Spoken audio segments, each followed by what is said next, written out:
Good evening, guys. So today I will be doing Dijkstra's algorithm, and we are doing the example which is here, calculating the minimum cost from vertex A to vertex G using Dijkstra's algorithm, right? And vertex A is here, and we've got a vertex G which is here. So we can move A to B and B to anywhere, or B to F, but we are going to be doing this on a weighted graph, right? So here is what we are going to do. From the solution part, you create a table, right? You type in vertex, which is the vertex which you're moving from, and to the from the previous visited vertex, and the shortest path from A, right? So now let's put in all the vertex which we can go to: A, B, C, D, E, F, G, and H, right? And the shortest path from A to A, that is going to be 0 because you are not moving from anywhere to anywhere. And the previous visited vertex will be none, right? And all the vertex which you can visit from A, we have got G, and we've got D, and we've got B. And A to G, we have got 90, and we are coming from vertex A, right? And we write A on the previous visited vertex, right? And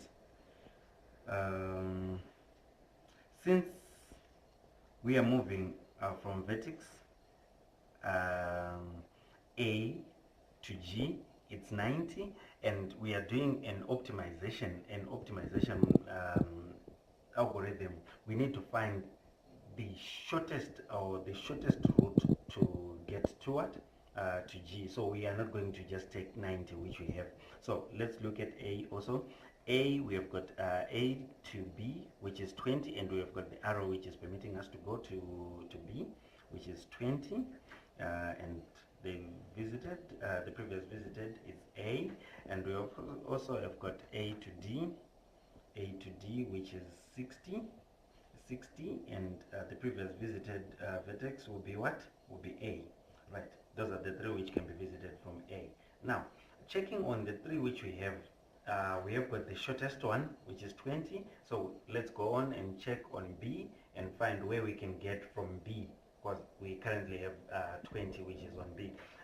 B, we can only go to F, which is we are adding 10 to B. So on F, we are going to put on 20 plus 10, which is 30, and the previous visited will be B, right? And that's the only way where we can go, because the arrow from E is coming to B, not going from B to E. And now we are on F. On F, where can we go from F?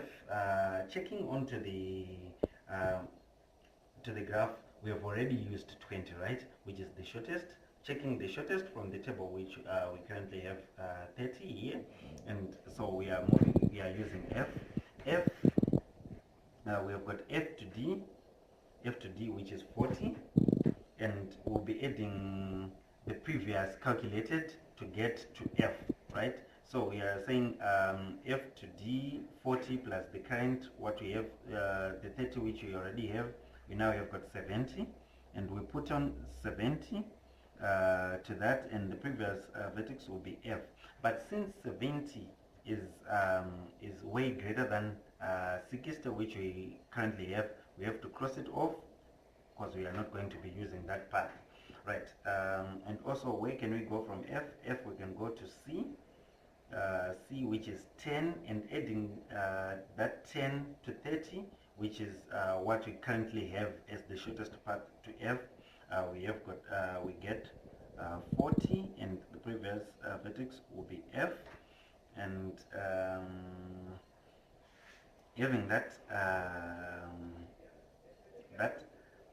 from now we are at vertex C. Checking on to our shortest path from A, we have got a vertex. The shortest which we have is 40, and we'll put a star on that 40, and we are now using vertex C to get to any other vertex which is shorter than the other, right? So from C to D we have got 10, right? So adding 10 to the 40 which we already have to get to D, we get 50. 50, and 50 is way less than 60, and we also have to write where we are getting this 50 from. We are getting 50 from adding 10 to the current which we had to get to C, right? And we also have got C to H, C to H, C to H. We are adding 20 to the current 40 which we have. 40 plus 20 is 40 plus 20 is equals to 60, and we are getting it from C, right? And on H, since we are going nowhere, we have to scratch it off, since from point H we cannot go anywhere, right? And we have already added C to D. Now we are on vertex D. D, we can access G from there, which is adding 20 to the current shortest which we have, which is 50, and we'll put a star onto it. Then we add the 20, that's D to G, right? On G we already had 90 on there, and we are adding what? We are adding the 70 which we just got from adding 20 to the previous vertex, which was 50, and we're writing the path. The path is coming from D, right? Since it's shorter than what we had to cross the 90 which we had. And vertex E, please take note of that vertex E cannot be accessed from A to B to E because of the arrow, and cannot be accessed from A to G to E, and so we are just going to leave it at infinity since it cannot be accessed, right? Now we want to consolidate all the information which we now have here. So let's start from where we have we are starting from A, right? Let's look at the previous vertex A. We move from A to the next. Where do we go from A? We go to B, right? Then we look for B under the previous visited vertex. Here it is, and B takes us to F. Then we add F to the path, and F, where does F takes us to from the previous visited vertex? F takes us to C, and F takes us to C, and now we are currently on C. We look for C under the previous visited, and C takes us to D. C takes us to D, which is this route. C takes us to D, and after C takes us to D, we look for D under the table. D takes us to G. D takes us to G, and as you can see, we have passed the shortest path from A, which is equal to 70.